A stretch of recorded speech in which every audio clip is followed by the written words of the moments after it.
16 de abril de 1945. Una soleada mañana de primavera en Alemania. Si miraras el camino que sale de la ciudad de Weimar, verías algo extraño.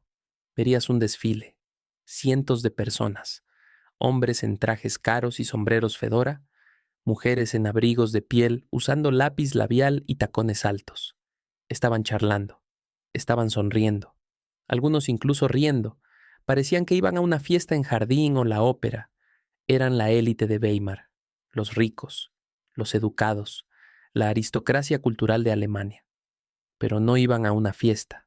Estaban marchando a punta de pistola. Flanqueándolos en ambos lados había soldados estadounidenses, rostros sombríos, sucios, dedos en los gatillos de sus M1 Garand. Los soldados no sonreían. Estaban escoltando a estos finos ciudadanos colina arriba llamada Ettersberg, 5 millas de distancia, hacia un lugar que los ciudadanos afirmaban no saber nada, un lugar llamado Buchenwald. Los ciudadanos se quejaban mientras caminaban. ¿Por qué estamos haciendo esto? Esto es un ultraje. Mis zapatos se están ensuciando. Pensaban que era un truco de propaganda. Pensaban que los estadounidenses estaban exagerando. Creían que eran inocentes. Pero el general George S. Patton tenía una opinión diferente. Había visto el campo 2 días antes. Había visto los hornos. Había visto el zoológico que las SS construyeron para su diversión mientras prisioneros morían de hambre. Y había decidido que la inocencia de Weimar era una mentira. Quería destrozarla. Quería tomar a la gente más sofisticada de Alemania y restregarles las narices en las alcantarillas crudas de su propia historia. Dicen que no sabían. Bien, llevémoslos de tour. Esta es la historia del desfile de la vergüenza. Es la historia de cómo la capital cultural de Alemania se convirtió en vecina del infierno, y el momento en que las sonrisas fueron borradas de los rostros de la élite alemana para siempre. Para entender el horror de Buchenwald, primero tenemos que entender la belleza de Weimar. Weimar no era solo cualquier ciudad alemana, era el alma de Alemania. Era la ciudad de Goethe, la ciudad de Schiller, el lugar de nacimiento del movimiento Bauhaus. Era una ciudad de bibliotecas, teatros y parques. La gente que vivía allí se enorgullecía de ser civilizada. Escuchaban Beethoven, leían filosofía, creían que eran el pináculo de la cultura europea. Y sin embargo, solo 5 millas de distancia, colina arriba por un camino escénico bordeado de árboles, había una fábrica de muerte. El campo de concentración de Buchenwald fue establecido en 1937. Durante 8 años, operó justo bajo las narices de la élite de Weimar. Los oficiales de las SS vivían en casas bonitas en los suburbios. Sus esposas compraban en las boutiques de Weimar. Iban a los mismos conciertos. El humo del crematorio flotaba sobre la ciudad. Las cenizas se asentaban en sus alféizares de ventanas. Y sin embargo, cuando los estadounidenses llegaron, los ciudadanos de Weimar dijeron las mismas 4 palabras. Wir haben nichts gewusst. No sabíamos nada. Afirmaban que el humo era de una fábrica. Afirmaban que los hombres delgados trabajando en el ferrocarril eran voluntarios. Vivían en una burbuja de negación. Pero el 11 de abril de 1945, la burbuja estalló. El tercer ejército de EEUU llegó. Cuando los tanques de Patton rodaron hacia el área, las SS huyeron. Los prisioneros que todavía estaban vivos tomaron control del campo. Patton llegó unos días después. Ya había visto Ohrdruf. Pensó que estaba preparado. No lo estaba. Buchenwald era masivo. 20,000 prisioneros todavía estaban allí. Esqueletos caminantes. Hombres que pesaban 60 libras. Niños que habían olvidado sonreír. Patton caminó a través de las puertas. Vio la pila de cuerpos en el patio. Cientos de ellos. Apilados como leña. Desnudos. Piel amarilla. Ojos abiertos. Patton era un hombre duro. Era el viejo sangre y agallas. Pero esto lo rompió. Escribió en su diario. Nunca me he sentido tan enfermo en mi vida. Esto no es guerra. Esto es locura. Miró a los civiles alemanes en los campos cercanos. Estaban arando su tierra. Estaban colgando su ropa. Estaban ignorando el olor de muerte que era tan fuerte que los soldados estadounidenses estaban vomitando. Patton se volvió al comandante del campo. ¿La gente en ese pueblo sabe sobre esto? El comandante respondió, dicen que no, general. La cara de Patton se puso roja. Golpeó su fusta contra su bota. Están mintiendo, dijo, y voy a probarlo. Patton llamó al mariscal Prevoste. Dio una orden que fue única en la historia de la guerra. No solo quería al alcalde, quería la crema de la cosecha. Ordenó a sus MPs ir a Weimar. Encuentren a la gente más rica, dijo Patton. Encuentren a los profesores, los abogados, los hombres de negocios, las esposas de los políticos. Reúnan a 1,000 de ellos. Los MPs fueron a la ciudad. Tocaron las puertas de las grandes villas. Fueron a las tiendas. Dijeron a los civiles, van a dar un paseo. Pónganse sus abrigos. El general Patton los invita a visitar a sus vecinos. Los alemanes estaban confundidos. Algunos estaban indignados. Soy un doctor, gritó un hombre. No puede ordenarme. El MP solo apuntó su rifle. Comience a caminar. Era una vista extraña. Una columna de 1,000 civiles bien vestidos marchando colina arriba. Los estadounidenses conducían jeeps junto a ellos para asegurar que nadie escapara. El estado de ánimo entre los alemanes era ligero, estaban charlando. Algunas mujeres estaban arreglando su cabello. Lo trataban como una inconveniencia, un juego estadounidense tonto. Sonreían a las cámaras. No tenían idea de lo que los esperaba en la cima de la colina. La marcha tomó aproximadamente 2 horas. A medida que se acercaban a la cima de la colina Ettersberg, la conversación se detuvo. El viento cambió de dirección y el olor los golpeó. No era solo el olor de carne podrida, era el olor de muerte vieja, rancia, pesada, grasienta. Se pegaba a la parte posterior de tu garganta. Las mujeres dejaron de sonreír. Sacaron pañuelos, bufandas perfumadas. Intentaron cubrir sus narices, pero los MPs las empujaron hacia adelante. Sigan moviéndose, no se detengan. Alcanzaron la puerta principal, la famosa puerta de hierro de Buchenwald. La inscripción en la puerta decía, Jedem das Sein, a cada uno lo suyo. Una cruel broma nazi. Los civiles caminaron a través de la puerta y entraron al infierno. Lo primero que vieron fueron los prisioneros. Miles de ellos. Estaban de pie detrás de alambre de púas, silenciosos, observando. Estos eran los hombres que los civiles afirmaban que no existían. Miraban los abrigos de piel y los trajes. Sus ojos estaban muertos. No gritaron, no atacaron, solo miraron. Y esa mirada era más aterradora que cualquier arma. Los soldados estadounidenses formaron un cordón. Guiaron a los civiles hacia la primera parada del tour, el crematorio. En el patio del crematorio había un remolque. Estaba apilado alto con cuerpos. Cuerpos desnudos, emaciados. Sus extremidades estaban enredadas juntas. Sus bocas estaban abiertas en gritos silenciosos. Los civiles se detuvieron. El color drenó de sus caras. Una mujer en abrigo de piel puso su mano en su boca. Comenzó a temblar. Luego gritó. Se desmayó. Colapsó en el lodo. Un MP estadounidense dio un paso adelante. No la ayudó a levantarse, la empujó. Levántese, dijo. Aún no ha visto nada. Este fue el momento en que la mentira del buen alemán fue destruida.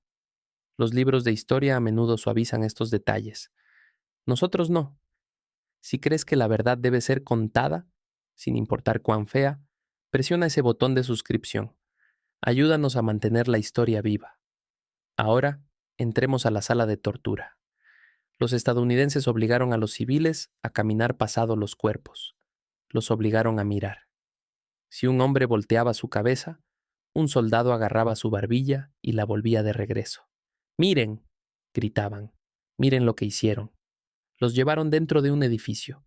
Este era el laboratorio de patología. A las SS les gustaba mantener registros médicos, pero también guardaban souvenirs. En una mesa, exhibidos como artículos en una vitrina de tienda, estaban los artefactos de las SS. Había 2 cabezas encogidas, cabezas de prisioneros polacos preservadas. Había pedazos de piel humana tatuada. La esposa del comandante, Ilse Koch, la perra de Buchenwald, le gustaban los tatuajes. Ordenaba que prisioneros con tatuajes interesantes fueran asesinados para poder hacer pantallas de lámparas con su piel. Los civiles miraban la mesa. Los hombres en trajes estaban llorando abiertamente ahora. Algunos estaban vomitando en la esquina. Patton había ordenado esta exhibición. Quería que vieran que esto no era solo guerra. Esto era perversión. Esto era maldad. Un oficial estadounidense estaba junto a la mesa. Hablaba alemán perfecto. ¿Dicen que no sabían? Estos fueron hechos aquí en su patio trasero mientras iban al teatro, mientras tomaban su café. Los civiles no tenían respuesta. Su negación había sido despojada. Estaban desnudos en su culpa. El tour continuó. Vieron el pequeño campo, la zona de cuarentena donde prisioneros eran dejados morir de tifus. El hedor era tan malo aquí que incluso los soldados estadounidenses usaban máscaras, pero a los civiles no se les permitieron máscaras. Tenían que respirarlo. Un exprisionero, un esqueleto de hombre, caminó hacia un banquero alemán bien vestido. Apuntó un dedo tembloroso hacia él. «Te recuerdo», dijo el prisionero. «Trabajaba en la estación de tren. Te vi, me viste. Miraste hacia otro lado». El banquero se derrumbó, cayó de rodillas. No sabía. No sabía, sollozó, pero nadie le creyó, ni siquiera él mismo. Para cuando el tour terminó, los mil ciudadanos de Weimar estaban destruidos. Caminaron fuera de la puerta en silencio. Nadie estaba charlando, nadie estaba sonriendo. El maquillaje de las mujeres estaba manchado con lágrimas. Los trajes de los hombres estaban polvorientos. Caminaron de regreso colina abajo, de regreso a su hermosa ciudad de poetas. Pero la ciudad nunca se vería igual para ellos otra vez. Cada vez que miraran la colina, verían los cuerpos. Cuando Eisenhower escuchó sobre el tour de Patton, no lo reprendió. Expandió la orden. Se dio cuenta de que lo que Patton hizo fue esencial. Envió un cable a Washington y Londres. Envíen a la prensa, ordenó. Envíen a los congresistas. Envíen a los miembros del Parlamento. Envíen a los editores de los periódicos. Quería testigos. Famosamente dijo: «Las cosas que vi desafían descripción». Hice la visita deliberadamente para estar en posición de dar evidencia de primera mano de estas cosas. Si alguna vez en el futuro se desarrolla una tendencia a cargar estas alegaciones meramente a propaganda. Eisenhower sabía que la gente intentaría negar el Holocausto. Sabía que 50 años después la gente diría que nunca pasó. Así que obligó a los alemanes a ser los testigos contra sí mismos. El impacto del tour forzado fue inmediato. Esa noche, de regreso en Weimar, la vergüenza fue demasiado para algunos. Justo como en Ohrdruf, la culpa cobró vidas. Varios ciudadanos prominentes que habían estado en el tour se suicidaron en los días siguientes. Se dieron cuenta de que su cultura, su educación, su civilización había fallado en detenerlos de convertirse en monstruos. No podían vivir con el reflejo en el espejo. Patton fue informado sobre los suicidios. No celebró, pero tampoco lloró. Simplemente dijo: «Bien, tal vez el resto de ellos aprenderán». El tour forzado de Buchenwald es un momento que la historia nunca debe olvidar. Plantea una pregunta que todavía hacemos hoy. ¿Cuánto sabe el ciudadano promedio sobre los crímenes de su gobierno? La gente de Weimar no eran los que jalaban el gatillo, no eran los que encendían el gas, pero eran los que miraban hacia otro lado, eran los que permanecían en silencio. Patton entendió que el silencio es complicidad. Entendió que no puedes reclamar inocencia solo porque cerraste tus ojos. En ese día de abril de 1945, los obligó a abrir sus ojos. Y al hacerlo, obligó al mundo así justo a abrir sus ojos también. Los ciudadanos de Weimar subieron esa colina como aristócratas arrogantes. Bajaron como cómplices rotos. Y el fantasma de Buchenwald los siguió a casa. La excusa «no sabíamos» todavía se usa hoy. ¿Piensas que los ciudadanos realmente no sabían o solo estaban mintiendo para protegerse? Déjame saber tus pensamientos en los comentarios. Y si quieres ver la historia de cómo soldados estadounidenses tomaron venganza en los guardias de las SS en Dachau, ese video viene después. Haz clic en suscribir para no perdértelo.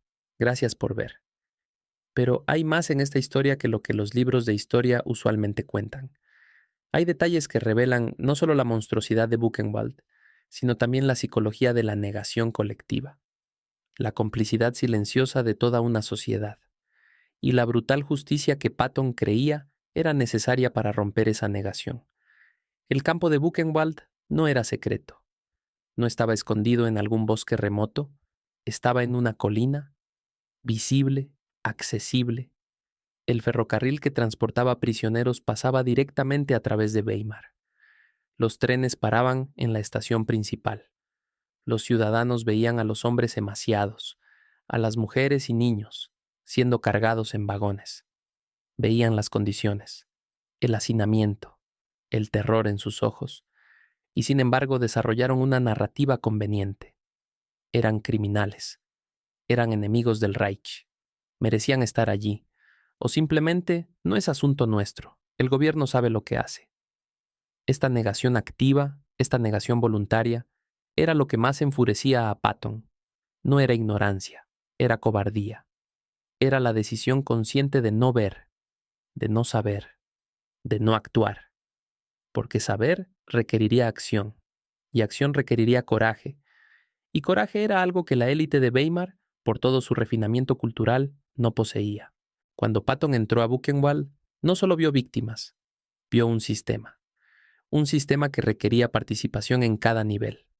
Los ingenieros que diseñaron los hornos, los contratistas que los construyeron, los trabajadores que los mantuvieron, los burócratas que procesaron los documentos, los banqueros que manejaron las finanzas, los tenderos que vendían comida a las familias de las SS. Todos sabían, todos participaron, todos se beneficiaron. El campo empleaba cientos de civiles, secretarias, guardias, conductores, cocineros. Todos vivían en Weimar, todos tenían familias, todos hablaban en casa sobre su trabajo. El conocimiento del campo permeaba la ciudad como el humo de los crematorios. Patton entendió esto instintivamente. Por eso no quería solo al alcalde. Quería representantes de cada estrato de la sociedad de Weimar. Quería mostrar que la culpa no estaba limitada a unos pocos nazis fanáticos. Era colectiva. Era sistémica. Era la cultura misma la que había permitido esto. La marcha forzada colina arriba fue diseñada para ser humillante. Patton quería que experimentaran una fracción de lo que los prisioneros habían experimentado: el cansancio, la indignidad, la impotencia. Quería romper su sentido de superioridad, su creencia de que eran mejores, más civilizados, más educados que las víctimas en el campo. Los soldados estadounidenses que escoltaban la marcha habían sido específicamente instruidos, sin simpatía, sin comodidad. Si alguien se quejaba sobre zapatos, sobre cansancio, sobre el calor, la respuesta estándar era: los prisioneros caminaron más lejos, en peores condiciones, y nadie se preocupó por ellos. Esta fue justicia dura.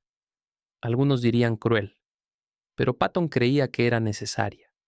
Creía que sin confrontar la realidad, sin ser forzados a ver, a oler, a experimentar las consecuencias de su complicidad, estas personas nunca entenderían, nunca cambiarían. Y lo más importante, nunca servirían como advertencia para futuras generaciones. Cuando los civiles alcanzaron Buchenwald, Patton había preparado cuidadosamente la ruta del tour. No fue aleatorio, fue diseñado para maximizar impacto, para destruir cada excusa, cada racionalización, cada mecanismo de defensa que pudieran tener. Primera parada: los prisioneros vivos, para mostrar que éstas eran personas reales, no estadísticas, no abstracciones, personas con ojos que te miraban, que te juzgaban, que te conocían. Segunda parada: los cuerpos en el patio, para mostrar la escala, para hacer imposible pretender que fueron solo unos pocos. Fueron cientos, miles, demasiados para contar. Tercera parada: el crematorio, para mostrar que esto fue sistemático, industrial. No violencia espontánea, sino asesinato organizado a escala masiva.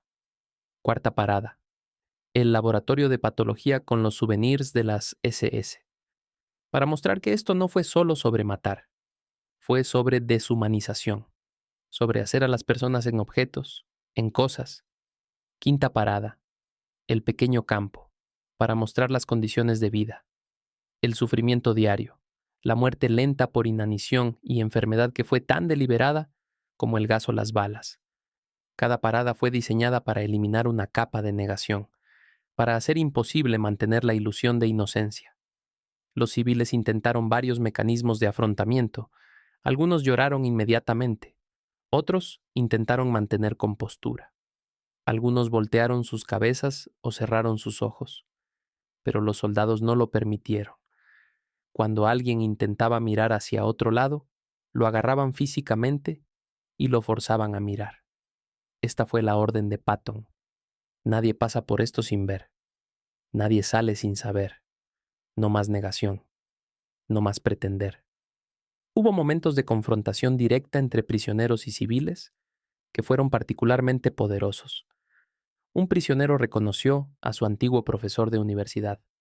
El profesor había enseñado literatura alemana, había dado conferencias sobre humanismo, y sin embargo había caminado pasado su estudiante en la estación de tren. Había visto el uniforme de prisionero rayado, y había mirado hacia otro lado. Ahora, en el campo, el estudiante confrontó al profesor. ¿Me recuerda, Herr Profesor? ¿Recuerda sus conferencias sobre la dignidad humana? ¿Sobre la responsabilidad moral? El profesor no pudo responder, solo lloró. Otro prisionero reconoció a un tendero de Weimar, un hombre que había vendido comida a familias de las SS, que había visto los uniformes, que había escuchado las conversaciones, que sabía exactamente qué pasaba en la colina. Usted sabía, dijo el prisionero, todos ustedes sabían, y eligieron no hacer nada. El tendero intentó defenderse. ¿Qué podía hacer? Era solo un tendero. No tenía poder. El prisionero lo interrumpió. Tenía el poder de no vender, el poder de no cooperar, el poder de no beneficiarse. Eligió la complicidad, como todos ustedes.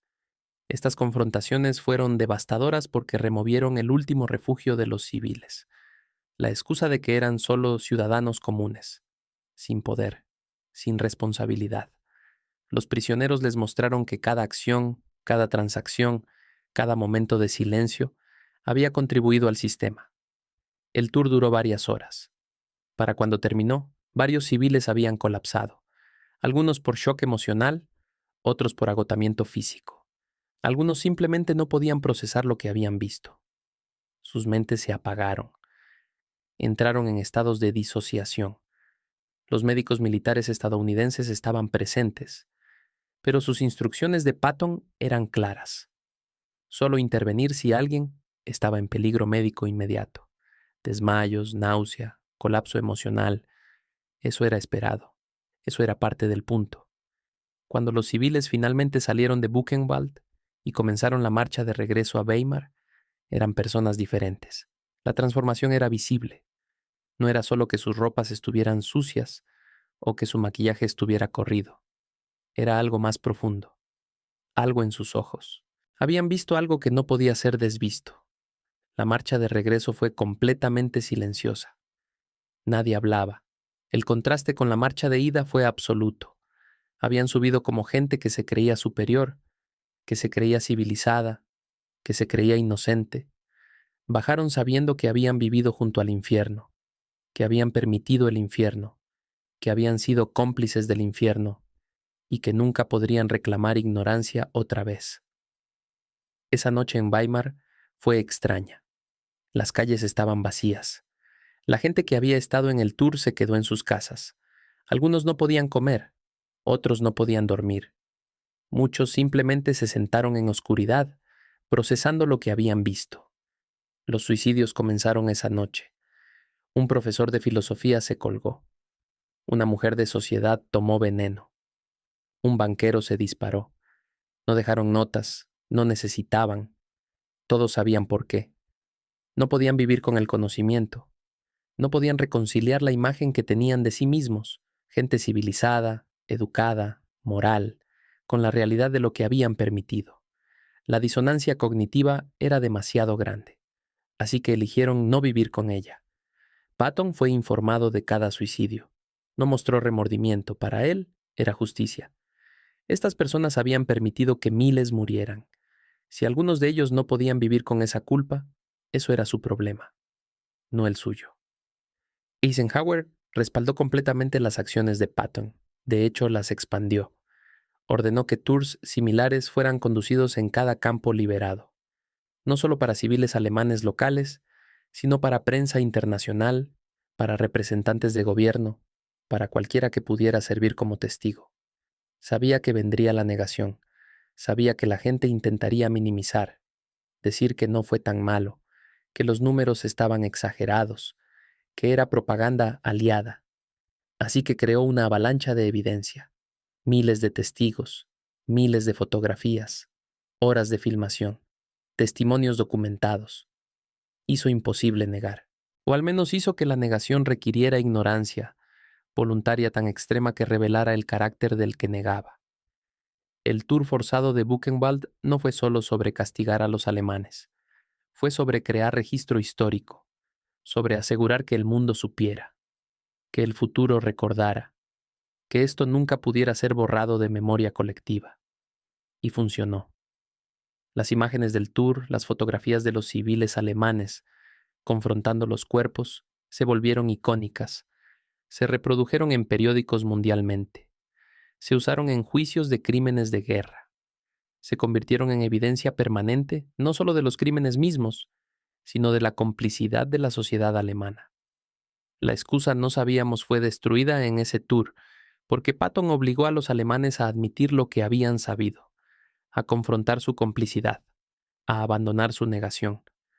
Algunos de los civiles que fueron forzados a caminar a través de Buchenwald pasaron el resto de sus vidas tratando de explicar, de justificar, de minimizar.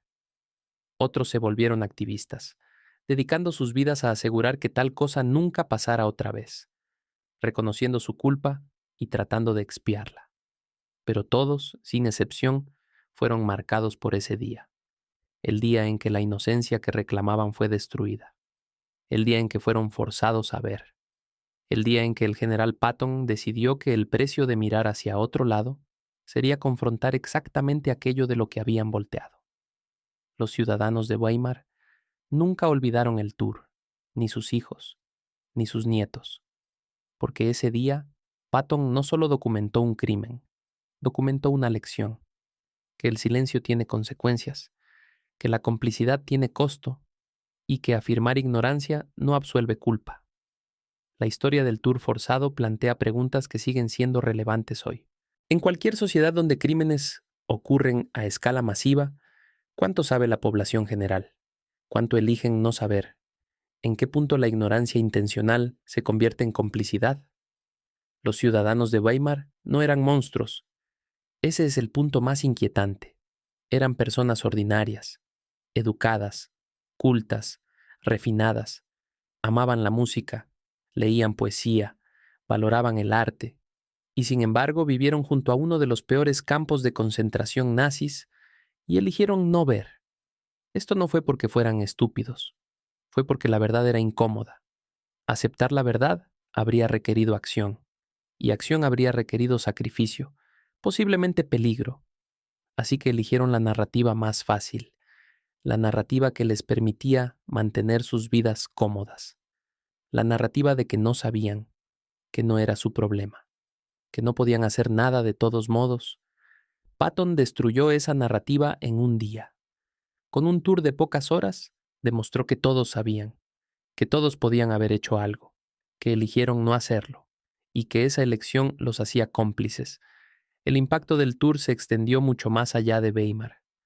Cuando las imágenes fueron publicadas, cuando las historias fueron contadas, forzaron a toda Alemania a confrontar la misma pregunta. ¿Qué sabíamos? ¿Qué hicimos? ¿Qué no hicimos? Y más allá de Alemania, el tour forzó al mundo a preguntar, ¿cómo prevenir esto? ¿Cómo evitar que poblaciones enteras se vuelvan cómplices en crímenes masivos? ¿Qué estructuras, qué valores, qué educación se necesitan para asegurar que personas digan no cuando confrontan el mal? Patton no tenía respuestas a estas preguntas más grandes. Era un general, no un filósofo, pero entendió algo fundamental, que confrontar el mal directamente, sin filtro, sin minimización, sin narrativa reconfortante, era esencial, que permitir que la gente evadiera, negara o racionalizara solo garantizaba que sucedería otra vez. El legado del Tour de Buchenwald se ve en cómo el mundo documentó atrocidades después, en cómo insistimos en testigos, en fotografías, en testimonios grabados, en evidencia física preservada. Todo esto viene de la lección que Patton enseñó ese día en abril de 1945. No puedes permitir que la historia sea reescrita. No puedes permitir que los perpetradores se conviertan en víctimas. No puedes permitir que cómplices reclamen inocencia. Tienes que forzarlos a confrontar lo que hicieron, lo que permitieron, lo que eligieron no ver.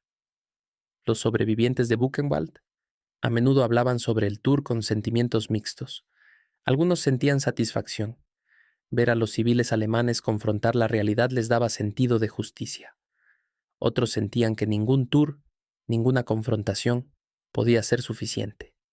Que nada que los civiles experimentaran en unas pocas horas podía compararse con años de sufrimiento.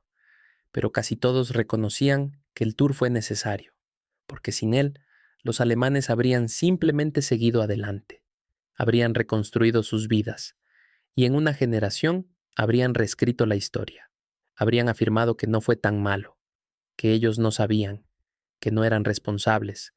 El tour hizo eso imposible, creó un momento de verdad innegable, un momento donde la negación fue físicamente destrozada, donde ciudadanos de Weimar tuvieron que pararse en medio de la evidencia y reconocer, sí, esto pasó, sí, estaba aquí, sí, lo sabíamos. Ese reconocimiento fue doloroso, fue humillante, fue traumático, pero fue necesario, porque solo a través de reconocer la verdad puede una sociedad comenzar a cambiar. Alemania después de la guerra luchó con este legado durante décadas. Algunas personas nunca aceptaron su culpa. Mantuvieron que fueron víctimas también, que fueron engañados, que no tenían elección. Pero gradualmente, a través de generaciones, la verdad se arraigó. La verdad de que toda una sociedad había sido cómplice, que había elegido no ver, y que esa elección tenía consecuencias.